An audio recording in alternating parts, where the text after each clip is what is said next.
દર્શક મિત્રો, એક ભારત ન્યૂઝ મીડિયામાં આપનું હાર્દિક સ્વાગત છે। ભારતીય કિસાન સંઘ ખેડબ્રહ્મા તાલુકા દ્વારા લીલા દુષ્કાળ અંગે આવેદનપત્ર અપાયું।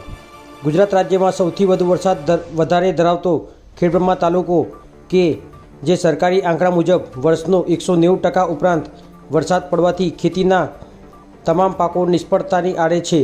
સતત ખેડબ્રહ્મા તાલુકામાં દરેક જગ્યાએ પાણીના જામા ફૂટી ગયેલ છે।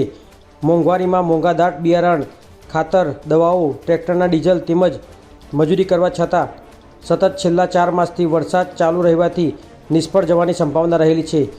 ત્યારે આજે ખેડબ્રહ્મા તાલુકાના મામલતદારશ્રીને આવેદન પાઠવવા તાલુકા પ્રમુખ શ્રી જસુભાઈ, મંત્રી શ્રી અરવિંદભાઈ, ઉપપ્રમુખ નારાભાઈ અને જીતાભાઈ, કોષાધ્યક્ષ શ્રી રેવાભાઈ તેમજ પાયાના કાર્યકર શ્રી ભૂપેન્દ્રભાઈ અને પૂર્વ મંત્રી શ્રી દિનેશભાઈ પટેલ સાથે મોટી સંખ્યામાં ખેડૂતો ઉપસ્થિત રહી મામલતદારશ્રી તેમજ તાલુકા વિકાસ અધિકારીશ્રીને આવેદનપત્ર પાઠવી જે ખેડૂતોને ખેતીમાં મોટું નુકસાન થયેલ હોય તે તમામનું તાત્કાલિક સર્વે કરવા માટે જણાવ્યું હતું। બ્યુરો રિપોર્ટ વિશાલ ચૌહાણ, સાબરકાંઠા।